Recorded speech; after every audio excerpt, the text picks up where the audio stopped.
Newly unsealed documents in the case of accused serial killer Bruce McArthur are offering details into the months-long investigation that led to the 66-year-old's arrest in the murders of multiple men from Toronto's Gay Village.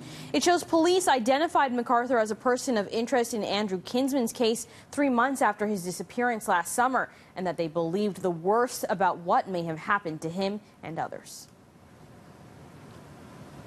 It was September of last year when police first began surveilling Bruce McArthur after identifying him as a person of interest in the disappearance of Andrew Kinsman.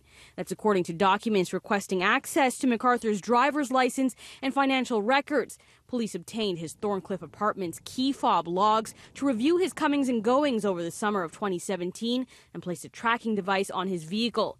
What the documents don't reveal is what exactly tipped police off to McArthur. That portion is all redacted in the newly unsealed papers. The only reference not blacked out, reports of witnesses seeing Kinsman and McArthur together. The papers also reveal police were looking at another person of interest back in October, possibly connected to McArthur. And by that time, investigators were operating under the assumption that Kinsman, who'd been reported missing in June 2017, could very well be the victim of a homicide. Detective Constable Joel Manhurst writes in October 2017, it is clear that Kinsman has vanished and that his disappearance demonstrates uncharacteristic behavior. And given that none of the other males who went missing from the village have turned up, it's reasonable to believe he's been killed. That detective had begun working on Project Prism in August of that year, investigating the disappearances of Salim Essin, Skandaraj Navaratnam, Abdul Basir Faizi, and Majid Kayhan, all with connections to Toronto's Gay Village. His documents note the similarities between the missing men.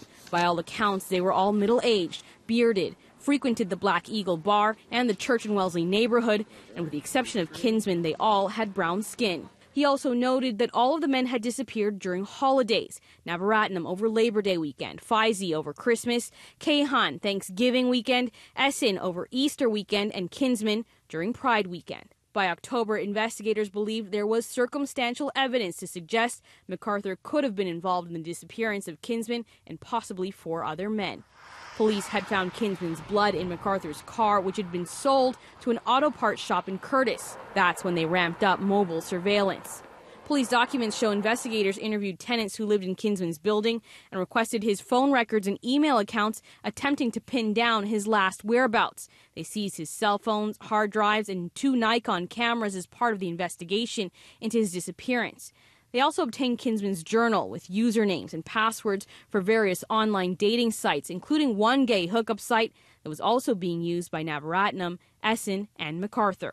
4 months after they began tracking McArthur, he would be arrested and charged with 2 counts of murder, and weeks later, 3 more. And McArthur is now charged with 8 counts of murder. The remains of 8 people were found in the backyard of a Leaside home where McArthur worked as a landscaper and stored his tools. His next court appearance is this Friday.